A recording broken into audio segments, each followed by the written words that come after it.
Halo pemirsa YouTube, jumpa lagi dengan saya di sini.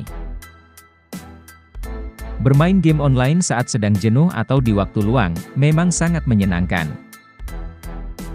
Dirangkum dari The Conversation, Organisasi Kesehatan Dunia atau WHO, telah menerbitkan dokumen ICD-11 pada 18 Juni 2018. Dokumen ini merupakan revisi dari dokumen sebelumnya, yakni dokumen ICD-10 yang terbit pada tahun 1990. Perlu diketahui, dokumen ICD ini sering dipakai tenaga kesehatan untuk mengelompokkan berbagai penyakit dan kondisi kesehatan. Mulai dari melahirkan bayi, sakit flu, hingga kecanduan game online. Nah, sekarang bagaimana sih dampak negatif game online pada kesehatan mental? Sebelum masuk ke pembahasannya, mari kita lihat dulu beberapa tanda-tandanya.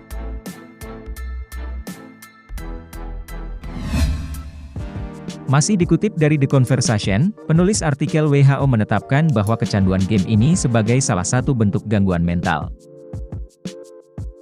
Menurut Edo S. Jaya, menyebutkan bahwa kecanduan game bisa dilihat dari tanda-tanda berikut ini. Tidak bisa mengendalikan keinginan untuk bermain game. Lebih memilih bermain game dan menjadikan itu sebagai prioritas ketimbang kegiatan lain. Bermain game terus-menerus, walaupun ada efek negatif yang sudah jelas kelihatan.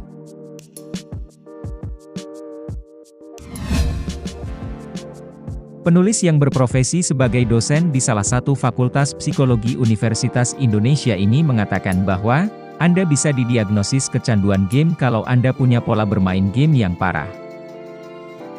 Dan juga punya dampak buruk ke diri Anda sendiri, keluarga, sosial, pendidikan, pekerjaan, dan lain sebagainya. Ternyata, tanda-tanda ini tidak hanya dilihat dari remaja saja, tapi juga orang yang sudah dewasa. Dampak negatif game online.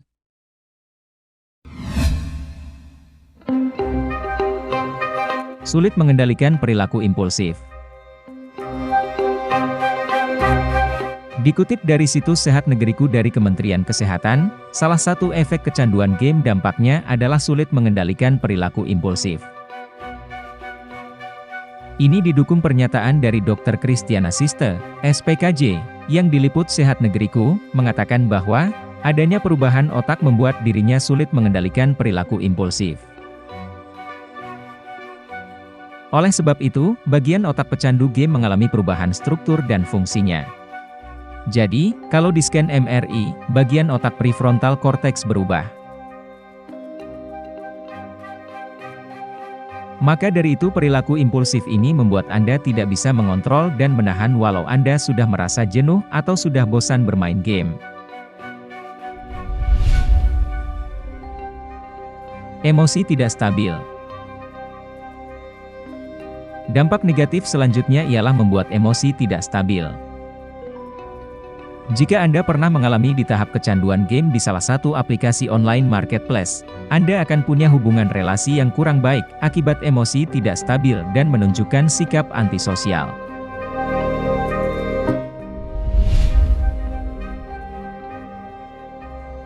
Merasa FOMO. Fear of missing out atau timbul perasaan takut tertinggal juga akan menghantui pecandu game. Dampak negatif game online ini akan membuat Anda tidak mau ketinggalan untuk mengejar posisi teratas dan memimpin di leaderboard.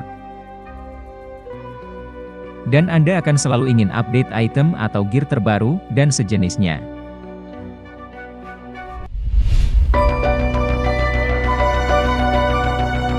Suasana hati bisa gampang berubah. Jika suasana hati atau mood gampang berubah, pasti rasanya tidak akan nyaman, khususnya untuk Anda pecandu game. Diawali rasa senang waktu bermain game, lalu beberapa menit kemudian perilaku Anda bisa berubah menjadi marah atau kesal saat Anda merasa kalah dalam permainan.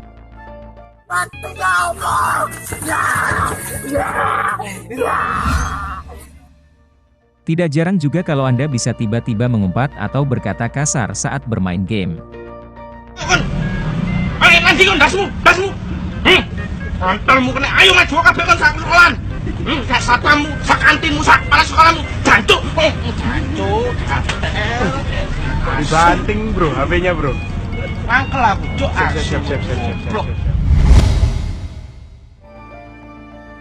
Lelah mental.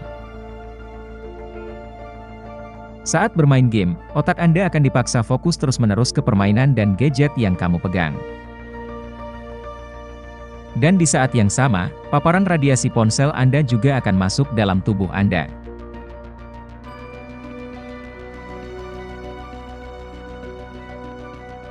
Dampak yang mungkin Anda rasakan adalah mata Anda akan gampang lelah dan rasanya kepala Anda akan gampang panas. Secara mental, Anda sebenarnya sudah merasa sangat lelah untuk bermain game dalam waktu yang lama.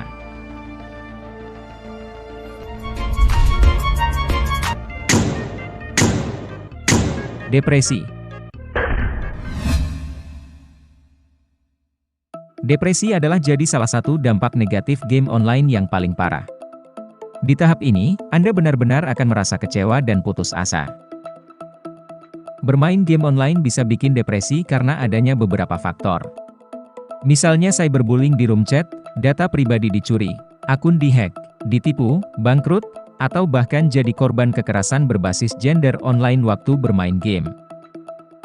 Jika Anda sudah merasa depresi yang semakin parah, jangan ragu untuk datang ke psikolog atau psikiater. Tujuannya, agar Anda mendapatkan pendamping dan pemulihan yang suportif. Demikian yang dapat saya sampaikan, semoga informasi ini bisa bermanfaat untuk Anda.